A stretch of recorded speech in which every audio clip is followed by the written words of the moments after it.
Hello student, welcome to my channel target political science. Friends, हम देख रहे हैं June 2020 UGC net political science का पेपर और इसके 10 क्वेश्चन जो है वो हमने पिछली वीडियो में कर लिए हैं। अगर अभी तक आपने ना देखा हो तो उसे भी जाके देख लें। और अगर आप पहली बार चैनल को विजिट कर रहे हो या पहली बार अभी तक आपने इसे सब्सक्राइब न किया हो तो आप इसे सब्सक्राइब कर लें और अपने फ्रेंड सर्कल में से शेयर भी कर लें ताकि ज़्यादा से ज़्यादा लोग जुड़ पाएँ। चलिए हम स्टार्ट करते हैं अपनी क्लास को। तो हमने 10 क्वेश्चन पिछली वीडियो में देख लिए थे और 11वां क्वेश्चन इस वीडियो में हम लोग शुरू करते हैं 11वें क्वेश्चन से। देखिए, पहले क्वेश्चन में जो दिया गया है कि निम्नलिखित में से किस देश का संविधान लिखित नहीं है। तो हमें ये बतलाना है जिस देश का संविधान जो है वह लिखित नहीं है। तो देखिए ऑप्शन दिया गया है ऑस्ट्रेलिया, न्यूजीलैंड, स्पेन, फ्रांस। तो हमारा आंसर सही होगा इसमें न्यूजीलैंड। न्यूजीलैंड का संविधान जो है वह लिखित नहीं है। न्यूजीलैंड का संविधान अलिखित संविधान है। यहाँ का जो संविधान है वह पूर्व में बने कई कानूनों को आधार मानकर यहाँ की न्यायिक और प्रशासनिक व्यवस्था को संचालित किया जाता है। इसमें संवैधानिक एक 1986 संधियों परिषद के निर्णय, वाइटैगी की संधि आदि का विशेष महत्व है। इसके अतिरिक्त देखिए, निम्न देशों के पास खुद का लिखित संविधान नहीं है। न्यूजीलैंड के पास नहीं है और इंग्लैंड या यूनाइटेड किंगडम जिसे कहते हैं, यहाँ पर भी लिखित संविधान की व्यवस्था नहीं है। जो इंग्लैंड है, यहाँ पर पहले से बने कुछ एक्ट को आधार मानकर शासन किया जाता है। इन लिखित नियमों का महत्व यहाँ के संविधान से बिल्कुल भी कम नहीं माना जाता है। इंग्लैंड के नियम के अनुसार इंग्लैंड की संसद इंग्लैंड के संविधान में मनोनीत परिवर्तन कर सकती है। यहाँ के कानून को समय और परिस्थितियों के समय अनुसार बदला जा सकता है। देखिए, एक न्यूजीलैंड है, सेकेंड क्या था, तो सेकेंड इंग्लैंड था और थर्ड है इजराइल। इजराइल में भी जो है लिखित संविधान नहीं है। यहाँ पर भी लिखित संविधान की मान्यता है जिसमें पूरे देश की व्यवस्था चलाई जाती है। और फोर्थ है देखिए कनाडा। कनाडा भी जो है, यहाँ पर भी लिखित संविधान नहीं है। कनाडा जो है वो दुनिया में सबसे शिक्षित देशों में से एक देश माना जाता है जहाँ संविधान को लेकर विवाद है।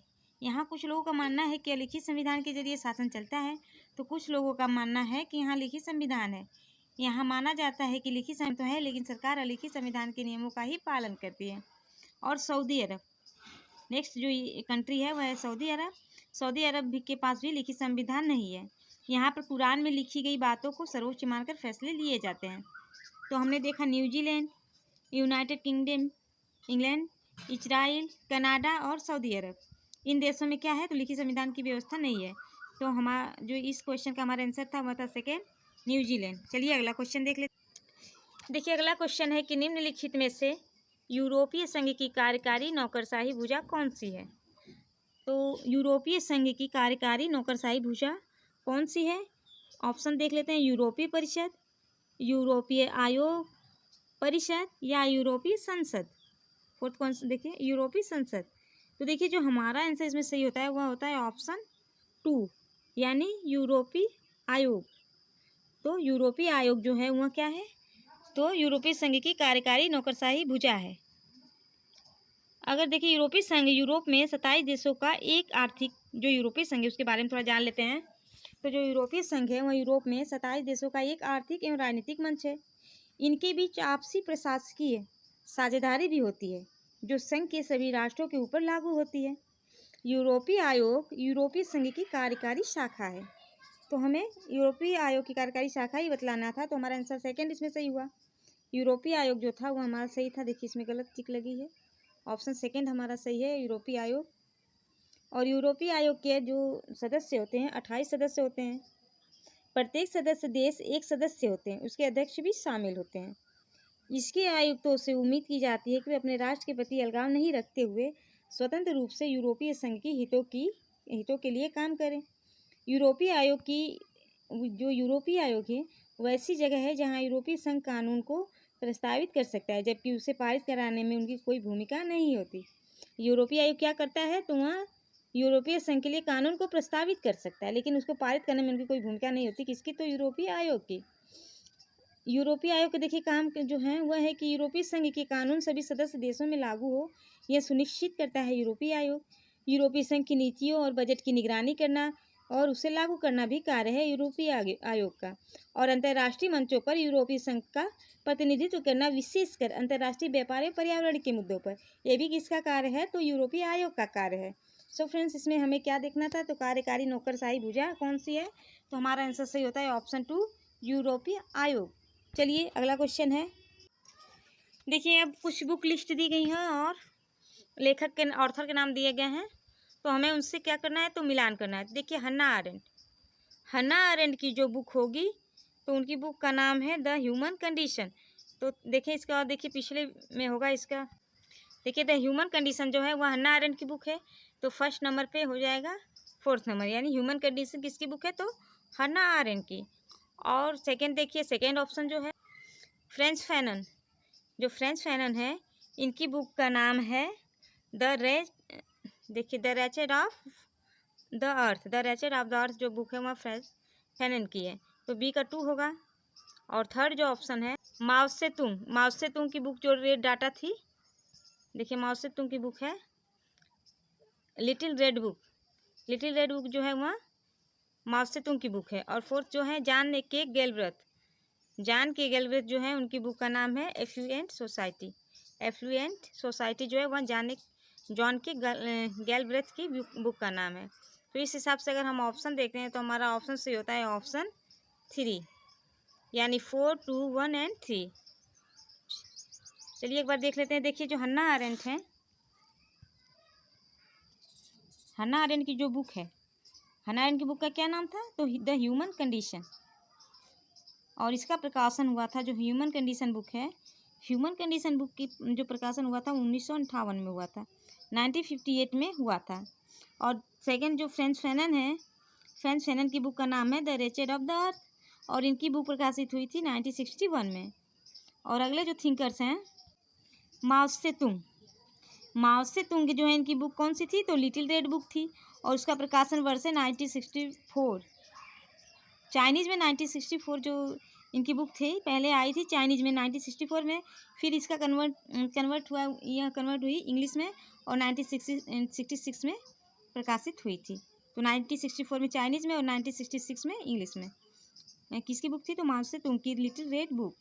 और जो जॉन के गेलब्रेथ हैं इनकी बुक थी एफ्लुएंट सोसाइटी। तो एफ्लुएंट जो सोसाइटी है यह बुक आई थी 1958 में। चलिए अगला क्वेश्चन देख। अगला क्वेश्चन है कि निम्नलिखित में से कौन सी धारणा है जो राज्य का सॉफ्टवेयर मानी जाती है? तो राज्य का सॉफ्टवेयर कौन सी धारणा मानी जाती है? तो हमारा आंसर इसमें सही होता है सेकेंड वाला, यानी अकाउंटेबिलिटी, यानी जवाबदेही जो है वो प्रजातांत्रिक देशों में सत्ता या सरकार की जवाबदेह को राज्य का सॉफ्टवेयर माना जाता है। और जवाबदेही का अर्थ क्या होता है? तो यह सरकारी अधिकारियों में निहित विवेकाधिकारों तथा प्राधिकारों से राज्य व्यवस्था का विभिन्न अंगों द्वारा बाह्य समीक्षा करती है। और जवाबदेही क्या है? तो जवाबदेही जो है वह लैटिन शब्द का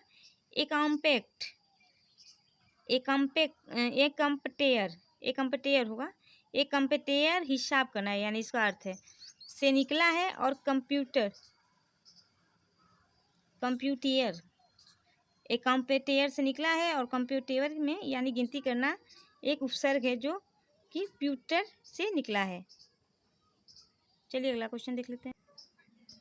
देखिए हमारा जो अगला क्वेश्चन है कि चेस्टर बर्नार्ड के अनुसार एक औपचारिक संगठन अस्तित्व में तब आता है जब, चेस्टर बर्नार्ड के अनुसार एक औपचारिक संगठन अस्तित्व में तब आता है जब, यानी a formal organisation according to Chester Barnard comes into existence when. तो इसका जो आंसर होगा हमारा, देखिए आंसर इसमें होता है पहला वाला सही होगा हमारा, ऐसे व्यक्ति हो जो कार्य योगदान के इच्छुक हो। यानी चेस्टर बर्नार्ड के अनुसार एक औपचारिक संगठन अस्तित्व में तब आता है जब ऐसे व्यक्ति हों जो कार्य योगदान के इच्छुक हो। A formal organisation according to Chester Barnard comes into existence when there are person who are willing to contribute action. तो हमारा आंसर से होता है फर्स्ट। चलिए अगला क्वेश्चन देख लेते हैं। तो चेस्टर बर्नार्ड के अनुसार अगर एक औपचारिक संगठन अस्तित्व में कब आता है, जब दो ऐसे व्यक्तियों में संवाद हो जो सहयोग के इच्छुक हो, अर्थात दो या दो से अधिक व्यक्तियों को जानबूझकर लक्ष्य की तरफ समन्वित करना ही औपचारिक संगठन है। और चेस्टर बर्नार्ड के अनुसार संगठन कितने तत्वों से मिलकर बना है? तो चेस्टर बर्नार्ड के अनुसार जो संगठन है वह 3 तत्वों से मिलकर बना है।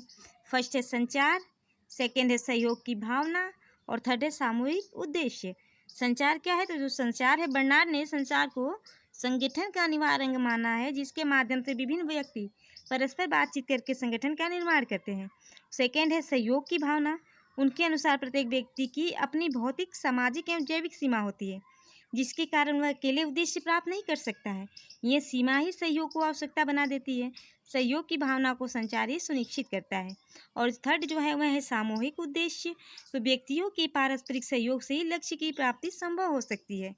चेस्टर बर्नार्ड के अनुसार जो अनौपचारिक संगठन के उद्देश्य हैं, तो वह है कि बर्नार्ड जो है वह अनौपचारिक संगठन को ऐसे व्यक्तित्व को बनाए रखने साधन मानते हैं, मतलब ऐसे व्यक्तित्व को बनाए रखने का वह साधन मानते हैं जो किसी भी औपचारिक संगठन के उन प्रभावों को नियंत्रित करते हुए उसके व्यक्तित्व का विघटन करती है।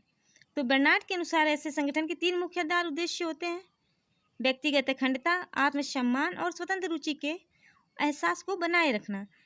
और सेकेंड है कि अमूर्त तथ्यों, सुझावों, विचारों तथा शंकाओं का संचार करना, जो बिना मुद्दा बने ही औपचारिक प्रभाव से नहीं गुजर सकता। थर्ड है वस्तुनिष्ठ सत्ता को, स्थिरता एवं सेवा करने की इच्छा को नियमित करते हुए सांगठनिक अखंडता को बनाए रखना। यह चेस्टर बर्नार्ड के जो अनौपचारिक संगठन है उसके उद्देश्य है। सो फ्रेंड्स, चलिए अब देखते हैं अगला क्वेश्चन। देखिए, जो अगला क्वेश्चन है कि निम्नलिखित में से किन कारकों ने वैज्ञानिक प्रबंधन सिद्धांत के क्रमिक विकास में योगदान नहीं किया है?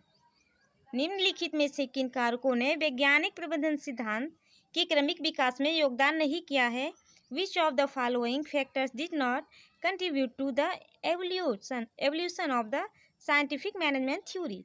तो हमारा आंसर इसमें सही क्या होगा? तो हमारा आंसर सही होता है 4th वाला, यानी समुचित कार्य अभिकल्प हैं और कर्मचारियों को आर्थिक प्रोत्साहन।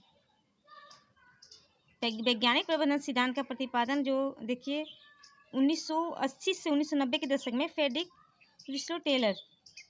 टेलर जो है, उनका नाम है फ्रेडरिक विस्लो टेलर ने के द्वारा किया गया था। इस सिद्धांत के विकास में जो कारकों का योगदान है वह है कि पहला है कि कार्य के प्रभावी मानकों की कमी, सेकेंड है प्रबंधन द्वारा काम चलाऊ आधार पर लिए जाने वाले निर्णय, थर्ड है कर्मचारी प्रबंधन उत्तरदायित्व को स्पष्ट समझने का अभाव, और फोर्थ है प्रयोग आधारित विधियों की कमी आदि। तो हमारे इसमें सही क्या होता है? तो हमारा आंसर सही होता है ऑप्शन 4, यानी समुचित कार्य विकल्प और कर्मचारियों को आर्थिक प्रोत्साहन देना क्या है? तो वैज्ञानिक प्रबंधन सिद्धांत के क्रमिक विकास में योगदान नहीं करता है ये। और बाकी जो तीनों हैं, प्रबंधन द्वारा काम चलाऊ आधार पर निर्णय लेना, कर्मचारी प्रबंधन उत्तरदायित्व को स्पष्ट समझ का अभाव और कार्य के प्रभावी मानकों की कमी, तो ये क्या है? तो ये चेस्टर बर्नार्ड है, उनके टेलर है ना, टेलर जो हैं उनकी बुक वैज्ञानिक प्रबंधन सिद्धांत के क्रमिक विकास जो सिद्धांत है उसके क्रमिक विकास के ये तत्व हैं। और जो 4th वाला है वह उसके तत्व नहीं है। समुचित कार्य विकल्प कर्मचारियों को प्रोत्साहन देना यह नहीं है। चलिए अगला क्वेश्चन है। देखिए, जो अगला क्वेश्चन है इसमें क्या दिया गया है? इसमें कथन दिए गए हैं, 2 स्टेटमेंट दिए गए हैं और उन्हें हमें सत्य को बतलाना है। तो चलिए इसको देखते हैं। जो अल्पतंत्र वह सरकार है जिसमें कुछ लोगों का प्रभुत्व होता है। और सेकेंड है कि रॉबर्ट मैकेंजी ने अल्पतंत्र के लोह सिद्धांत की परिकल्पना की थी। तो देखिए इसमें क्या सही है? तो इसमें कथन तो फर्स्ट वाला सही है कि अल्पतंत्र और सरकार में जिसमें कुछ लोगों का प्रभुत्व होता है, लेकिन जो सेकेंड कथन है उसमें रॉबर्ट मैकेंजी ने अल्पतंत्र की लोहतंत्र की सिद्धांत की परिकल्पना की, ये गलत है, क्योंकि अल्पतंत्र के लोह नियम का सिद्धांत दिया था रॉबर्ट मिसेल्स ने। तो हमारा देखिए इसमें ऑप्शन सही क्या होगा कि फर्स्ट सही है, बट सेकेंड जो स्टेटमेंट है वह गलत है। ऑप्शन देख, हमारा ऑप्शन सी होता है ऑप्शन सी, एक सही है किंतु सेकेंड जो गलत है। देखिए, अल्पतंत्र वह सरकार है जिसमें कुछ लोगों का प्रभुत्व होता है, ठीक, ये तो सही है। अल्पतंत्र एवं स्व अल्पतंत्र या ओलिगार्की सामाजिक संगठन का एक रूप है जिसमें राजनीतिक शक्ति मुख्य रूप से धनवान अभिजात वर्ग के हाथों में होती है, जो कि पूरी आबादी का एक छोटा सा हिस्सा होता है, एवं वे अपनी इस राजनीतिक शक्ति का प्रयोग अपने ही वर्ग की हित रक्षा के लिए करते हैं। अल्पतंत्र का लोह नियम जो है, आयरन लॉ ऑफ ओलिगार्की जो है, वह सिद्धांत किसने दिया था? तो यह सिद्धांत दिया था जर्मनी के रॉबर्ट मिसेल्स ने। रॉबर्ट मैकेंजी जो उन्होंने ये सिद्धांत नहीं दिया, तो ये सेकेंड कथन तो हमारा गलत हो जाता है। रॉबर्ट मिशेल जो है वह मुख्यतः राजनीतिक दल की संगठन संरचना और उसमें नेतृत्व पर विस्तृत रूप से अपने विचारों को प्रस्तुत करते हैं। और इनके जो रॉबर्ट मिशेल ने अपने इस सिद्धांत के जरिए यह सिद्ध करने की कोशिश की है कि जो राजनीतिक दल वह चाहे सर्वाधिकारवादी नेतृत्व हो या लोकतांत्रिक नेतृत्व वाले दल हों, लोकतंत्र में ही अथवा अन्य शासन व्यवस्था में इसमें नेतृत्व कुछ लोगों के समूह के हाथों में ही रहता है। जिसके पास दल के सारे महत्वपूर्ण निर्णय करने की शक्ति रहती है या वह उसे प्राप्त कर लेता है। रॉबर्ट मिशेल के अनुसार लोकतंत्र में दल अपने संगठन को व्यापक सामाजिक आधार पर बढ़ाते हैं, जिसमें अधिक से अधिक लोग उनसे जुड़े और नेतृत्व के अनुयायी बन सके। उनका मानना है कि लोकतांत्रिक दलों का लोकतंत्र का मुख्य कारण नेताओं की तकनीकी अपरिहार्यता में पाई जाती है। तो हमारा ऑप्शन इसमें सही होता है थर्ड वाला, एक सही है परंतु सेकंड क्या वह गलत है। चलिए अगला क्वेश्चन देखिए। जो अगला क्वेश्चन है कि समकालीन समय में भारत में नियोजन स्वरूप को निम्नलिखित में से कौन इंगित करता है। समकालीन समय में भारत में नियोजन के स्वरूप को निम्नलिखित में से कौन इंगित करता है। Which of the following indicate the nature of planning in India in contemporary times. तो हमारा आंसर इसमें क्या सही होता है। तो ऑप्शन 3 परिप्रेक्ष्य नियोजन, पर्सपेक्टिव प्लानिंग जो है यह इंगित करता है भारत में नियोजन के स्वरूप को समकालीन समय में। देखिए भारत में क्या है तो मिश्रित अर्थव्यवस्था है। भारत ने मिश्रित अर्थव्यवस्था को अपनाया है जिसमें निजी एवं सार्वजनिक क्षेत्रों का सह अस्तित्व है। लेकिन समकालीन समय में भारत में परिप्रेक्ष्य नियोजन के स्वरूप को अपनाया गया है जो सतत विकास या संपोषणीय विकास के अवधारणा का पोषक है। चलिए अगला क्वेश्चन देख लेते हैं। देखिए अगला क्वेश्चन हमारा है कि पारंपरिक प्राधिकार या सत्ता की अवधारणा में निम्नलिखित में से क्या सम्मिलित है। पारंपरिक प्राधिकार या सत्ता की अवधारणा में से निम्नलिखित में से क्या सम्मिलित है। The concept of traditional authority involve. तो हमारा आंसर इसमें क्या सही होता है। तो हमारा आंसर सही होता है फर्स्ट, यानी व्यक्तियों द्वारा विरासत में प्राप्त प्रतीक्षा के कारण प्राधिकार का सत्ता का प्रयोग। Use of authority by virtue of their inherited status by persons. तो हमारा आंसर क्या सही होगा इसमें फर्स्ट। देखिए जो पारंपरिक प्राधिकार व्यवस्था में प्रशासनिक वर्ग या तो प्रतिसत्तात्मक होता है या सामंती, अर्थात व्यक्तियों के द्वारा पारिवारिक विरासत के रूप में प्राप्त सत्ता का प्रयोग किया जाता है। यहाँ वंशानुगत होता है, जैसे राजा का बेटा सदैव राजा ही